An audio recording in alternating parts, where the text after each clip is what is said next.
Hello student, आज हम पढ़ने जा रहे हैं कक्षा 10 के पाठ्यक्रम से हिंदी व्याकरण पाठ पदबंध। तो चलिए हम देखेंगे कि पदबंध अर्थात क्या। शब्द को भाषाई अभिव्यक्ति का मूल आधार कहा गया है। शब्दों के द्वारा ही हम अपने आसपास के वातावरण, वस्तुओं, प्राणियों, व्यक्तियों, क्रियाओं, भावनाओं तथा विचारों को व्यक्त करते हैं। यदि शब्द ही न हो तो हम अपने विचारों को व्यक्त करने में असफल रहते हैं। इस प्रकार शब्द का भाषा में अत्यधिक महत्व है। शब्द भाषा का वैभव है, संपदा है। अगर दूसरे शब्दों में कहें तो शब्द किसी भवन की ईंटों की तरह होते हैं जिसके सहारे भाषा रूपी भवन का निर्माण होता है। किसी भी भाषा में उसके शब्दों का बहुत महत्व होता है। तो शब्द अर्थात क्या, चलिए हम देखते हैं शब्द की परिभाषा। एक या एक से अधिक वर्णों के मेल से बने स्वतंत्र सार्थक ध्वनि समूह को शब्द कहा जाता है, जैसे कमल, नयन, लड़का, बढ़ता आदि। इस परिभाषा के आधार पर हम 3 महत्वपूर्ण बातों की ओर आपका ध्यान आकर्षित करना चाहते हैं। पहला, शब्द वर्णों के मेल से बनते हैं। मेल अर्थात मिलाप, कि वर्ण जोड़कर एक शब्द बनता है। दूसरा, शब्द सार्थक वर्ण का समूह होते हैं। शब्दों की रचना वर्णों के सार्थक समूह से होती है, अर्थात जो वर्णों का जो समूह है वह सही रूप से एकत्रित होने पर ही वह शब्द कहलाता है।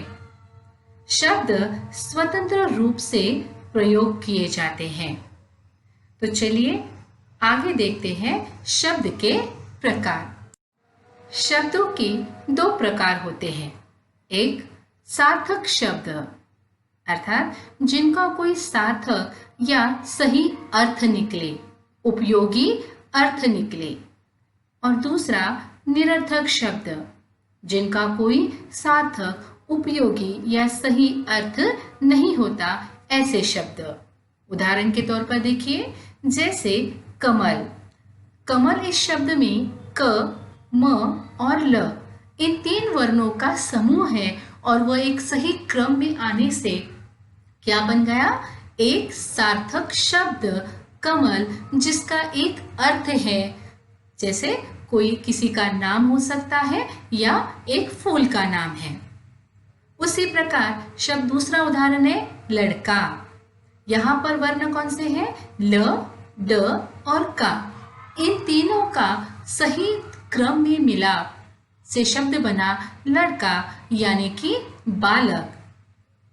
तीसरा उदाहरण है कविता, जिसमें वर्णों का समूह है क, पी और ता। एक क्रम में आने से शब्द बना कविता। किसी व्यक्ति का नाम या काव्य के लिए इस शब्द का प्रयोग किया जाता है। इसलिए कमल, लड़का, कविता ये किस प्रकार के शब्द हुए? सार्थक शब्द, क्योंकि इनका समूह एक उपयोगी, एक सही अर्थ देता है। उसी प्रकार अगर हम कमल को ल, म, क लिखेंगे, ये भी तो वर्णों का समूह है, परंतु ये वर्णों का समूह हमें कोई अर्थपूर्ण अर्थ नहीं देता है, इसलिए ये वर्णों का समूह हमारे लिए उपयोगी नहीं है। उसी प्रकार लड़का को अगर हम का, ड, ल लिखेंगे तब भी हमारे लिए ये वर्णों का समूह कोई उपयोगी नहीं, क्योंकि इससे कोई अर्थ निकलता नहीं। उसी प्रकार कविता को यदि आप ताकवी ऐसा लिखेंगे तब भी हमें कोई अर्थ नहीं मिलता है। इसलिए ये सारे शब्द निरर्थक शब्द के अंतर्गत आते हैं। इसलिए भाषा सार्थक शब्दों से बनती है, निरर्थक शब्दों से नहीं। इसलिए आप समझ ही गए होंगे, शब्द वही कहलाएंगे जिनका सार्थक अर्थ हो। शब्द की परिभाषा तो हमने देखी, अब हम देखते हैं भाग दूसरा अर्थात पद। जब शब्द को व्याकरणिक नियमों के अनुसार वाक्य में प्रयोग किया जाता है तब शब्द पद बन जाता है। अर्थात वे शब्द जब किसी वाक्य में व्याकरण के नियमों के अनुसार, जैसे व्याकरण के नियमों के अंतर्गत जैसे कर्ता, कर, क्रिया, लिंग, वचन, कारक, ये सारे व्याकरण के नियम हैं और इन नियमों के आधार पर उन शब्दों का सही उपयोग जब हम करते हैं तब वे शब्द क्या बन जाते हैं? पद बन जाते हैं। जैसे मीरा गाती है, राम आम खा रहा है। यहाँ पर इन दोनों वाक्यों में मीरा गाती है, राम आम खा रहा है, ये स्वतंत्र रूप से शब्द हैं। मीरा अलग एक शब्द है, राम एक अलग शब्द है, आम एक अलग शब्द है, खा ये अलग शब्द है, रहा ये भी एक है जिसका अर्थ हमें मिलता है। लेकिन जब ये शब्द व्याकरण के नियमों के अनुसार वाक्य में उपयोग किए जाते हैं तब ये स्वतंत्र न रहकर, अर्थात शब्द न रहकर क्या बन जाते हैं? पद बन जाते हैं। तो फिर एक बार हम सुनते हैं, पद अर्थात क्या? जब शब्द को व्याकरणिक नियमों के अनुसार वाक्य में प्रयोग किया जाता है तब शब्द पद बन जाते हैं। चलिए अब हम जानेंगे पदबंध अर्थात क्या। जब एक से अधिक पद सामूहिक रूप में किसी एक व्याकरणिक इकाई जैसे संज्ञा, सर्वनाम, विशेषण, क्रिया तथा क्रिया विशेषण की तरह काम करें तो उस बंधी हुई इकाई को पदबंध कहते हैं।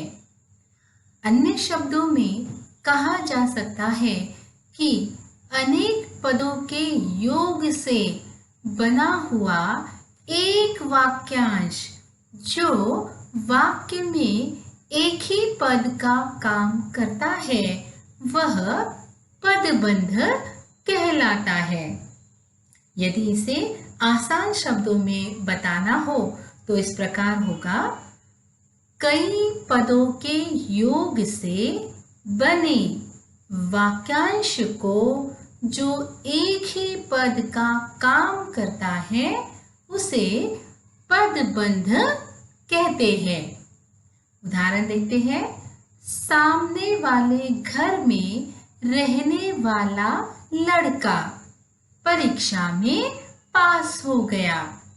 ये तो हम सभी जानते हैं कि लड़का या विशेष नाम ये संज्ञा कहलाता है, परंतु इस एक शब्द से पूर्व यहाँ पर क्या आया है?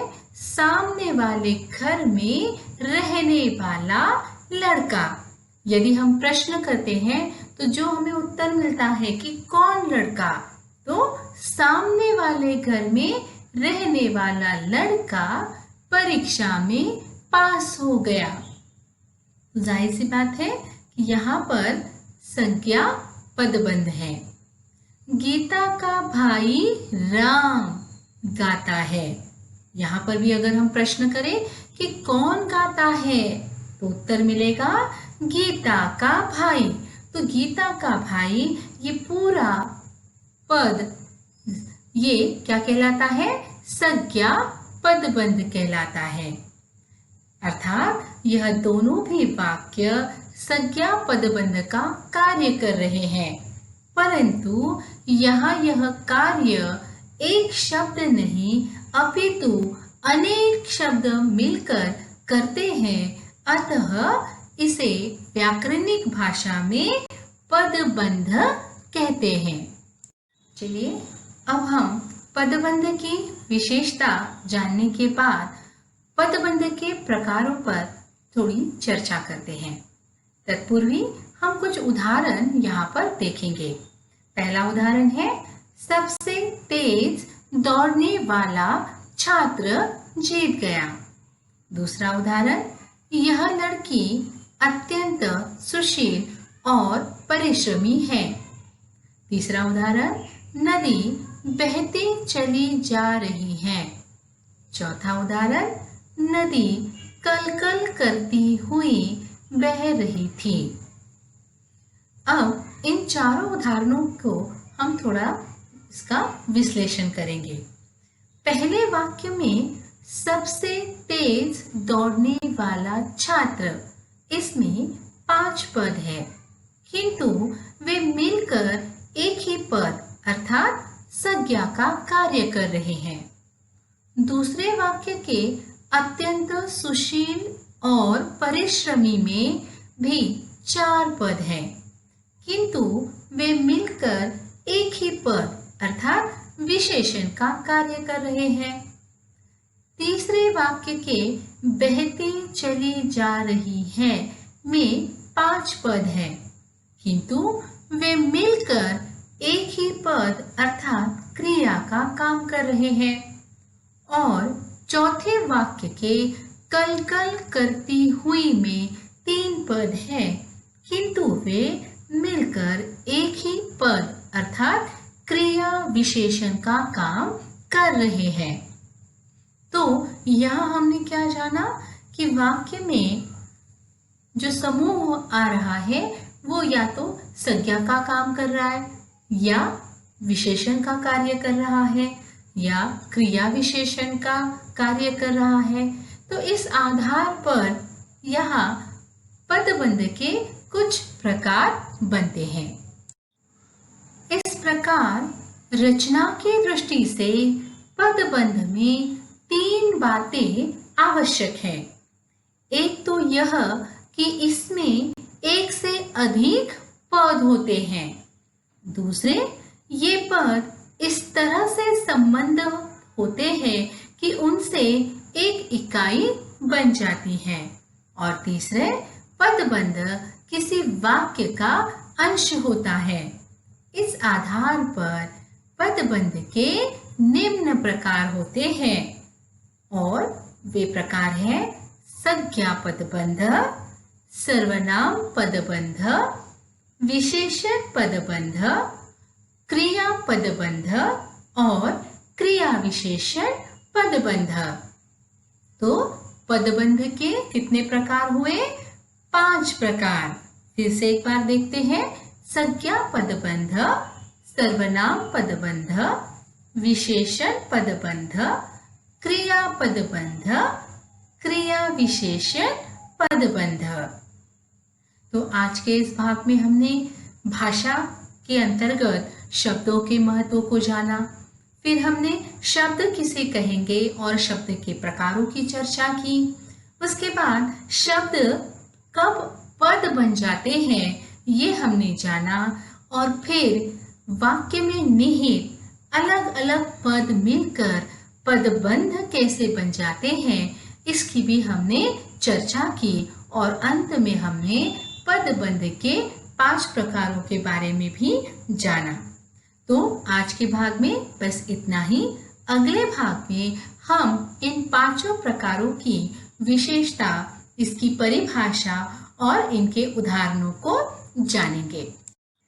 चलिए, हमेशा की तरह आज के पठित भाग पर आधारित प्रश्न अभ्यास। प्रश्न पहला, शब्द की परिभाषा लिखकर शब्द के प्रकार बताइए। प्रश्न 2, पद की परिभाषा को उदाहरण के साथ लिखिए। प्रश्न 3, पदबंध किसे कहेंगे? उदाहरण के साथ लिखिए। प्रश्न 4, पदबंध में कौन सी 3 बातें आवश्यक होती हैं? यह बताते हुए रचना के आधार पर पदबंध के कितने और कौन से प्रकार होते हैं बताइए। आशा करती हूँ कि आज के भाग पर आधारित ये सारे प्रश्न आप अच्छी तरीके से हल कर पाएंगे।